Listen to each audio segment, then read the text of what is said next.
Claudine Bertrand, c'est l'une des poètes parmi les plus actives du Québec. C'est notre invitée aujourd'hui. Bonjour Claudine. Bonjour. Alors, vous avez fondé des revues, l'Arcade. Vous êtes très active au point de vue littérature ici au Québec. Je suis passionnée. Oui, je vous vois et vous êtes passionnée, c'est vrai. Oui, oui. Alors, c'est vraiment une activité qui vous permet de partir d'ici, d'aller dans d'autres pays, comme parce qu'on est écouté en France en ce moment, vous le savez. Alors, vous avez écrit des livres également. Commençons par le commencement. Oui. Vous avez fait un voyage dernièrement. Oui, exactement. J'ai été déléguée par le gouvernement du Québec pour représenter les poètes québécois dans le cadre du 400e anniversaire de Fondation de Québec. C'est merveilleux. À La Rochelle. C'est très actuel. Tout à fait, tout à fait. Voyager avec les mots.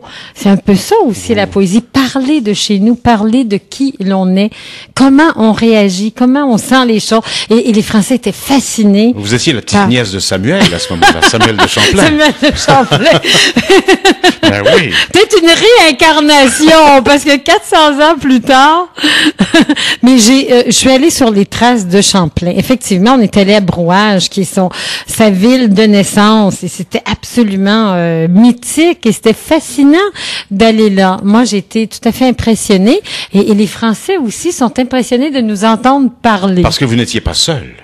Vous aviez beaucoup de monde qui assistait au Oui. discours et aux lectures que vous avez faites. Je pense. En tout cas, Oui. vous avez... On dit 80 000 touristes 80 000 touristes. C'est quand même présents. impressionnant. Oui, oui, tout à fait. Et les ils sont très curieux, hein, au point de Oui. vue du Québec, au point de vue du Québec Très français. grand intérêt. Oui, ils sont intéressés. Ils viennent nous voir pour nous dire qu'ils ont aimé le Québec. Ils sont venus, ils ont envie de revenir. Il y a quelqu'un qui va aller au Québec et ils s'informent, ils s'interrogent. Qu'est-ce qui se passe? Ils sentent qu'ils ont des racines qui Oui. sont ici. Et il y a des mots bien même qu'on présents. utilise ici qui ne sont plus utilisés Tout là-bas. à C'est fini, fait, oui. tout à fait. Et ils le déplorent d'ailleurs. Ils disent, on veut entendre à la fois cet accent, mais les mots que vous avez, ce langage très, à la fois très spontané, mais très pur. Hein, c'est ça, on a Ouais. conservé quelque chose de la langue qui s'est perdu de l'autre côté de l'océan, si je peux dire. Et ils ont envie de retrouver ça parce que ça fait partie d'eux. Et ils disent, juste vous entendre parler, c'est comme pour eux un voyage en soi. Alors on est avec des Français ici, bien sûr, mais des Français de passage, comme des Français qui sont ici depuis longtemps, et ils trouvent ça vraiment extraordinaire de nous avoir avec eux. Alors Oui, nous on est ouais, Québécois, vous et moi, Oui, et ouais, puis ouais. on a quand même voyagé un peu, puis on est en mesure de voir la différence entre les deux, comme eux d'ailleurs. Oui, tout à fait. C'est ça. Ils sentent que nous, on a conservé peut-être une audace par rapport à la langue. On est moins figé, si vous voulez, par rapport à un modèle classique. Comment la langue, on peut jouer avec nous au Québec. Et c'est ce qu'ils trouvent fascinant parce qu'ils disent, ça s'est perdu parce que je pense que c'est l'Académie française a mis un peu un haut là sur certaines expressions à dire et ne pas dire.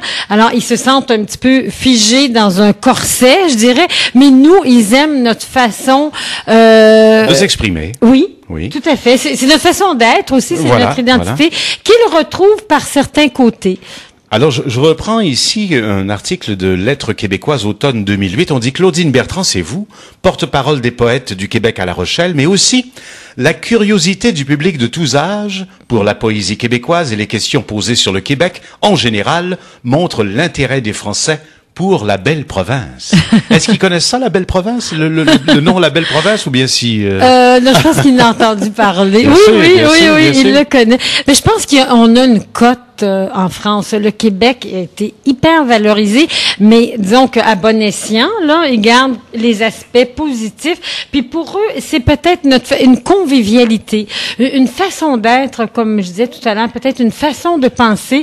Et ça, ils trouvent ça très, très porteur d'espoir, porteur de message. Ils ont envie de voyager avec nous, de venir, ils projettent un voyage.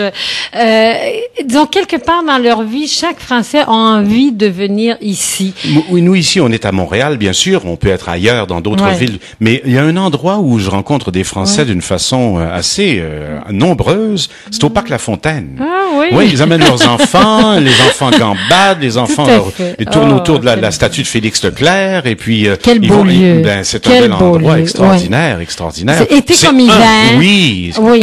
4 saisons par année. 4 saisons, exactement. On y retrouve du plaisir, on peut s'amuser, c'est culturel, géographiquement parlant, c'est bien. Et ils sont attirés par nous. Je vais vous dire au moins par 3 choses.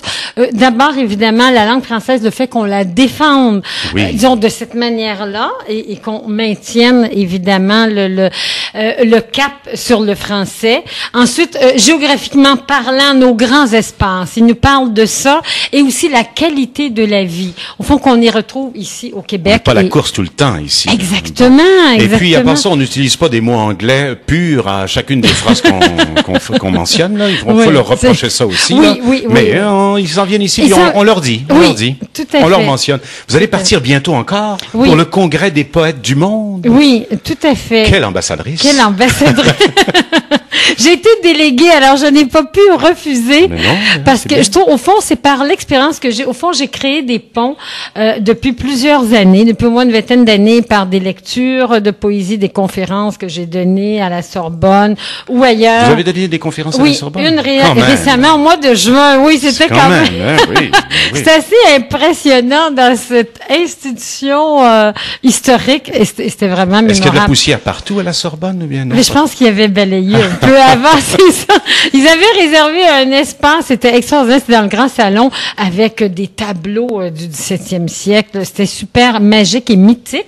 Je pense que ça inspire ce lieu-là. Moi, j'ai donné une conférence sur la femme, disons le miroir caché de la femme dans l'histoire. J'ai parlé de Marguerite de l'Incarnation, qui est aussi une de nos fondatrices. Marie de l'Incarnation. Marie de l'Incarnation. Il y a Marguerite Bourgeois à Montréal. Après coup, j'en ai parlé. Vous me suivez bien. Oui, c'est ça, j'ai résumé dans le même nom les 2 fondatrices. Voilà. Donc, j'ai parlé de ça. Il y avait Hubert Reeves avec Albert Jacquard. Oui, qui me succédait par une conférence sur l'environnement. Alors, imaginez, j'étais très, très impressionnée. Ça, c'était au mois de juin à Paris. Donc, par des ponts que l'on a créés annuellement, on essaie de nourrir ces relations-là, au fond, des relations culturelles, et puis ce goût pour le Québec et notre culture se poursuit finalement. Et c'est pour ça que j'y vais au mois d'octobre. Je fais une lecture de poésie au Centre culturel canadien.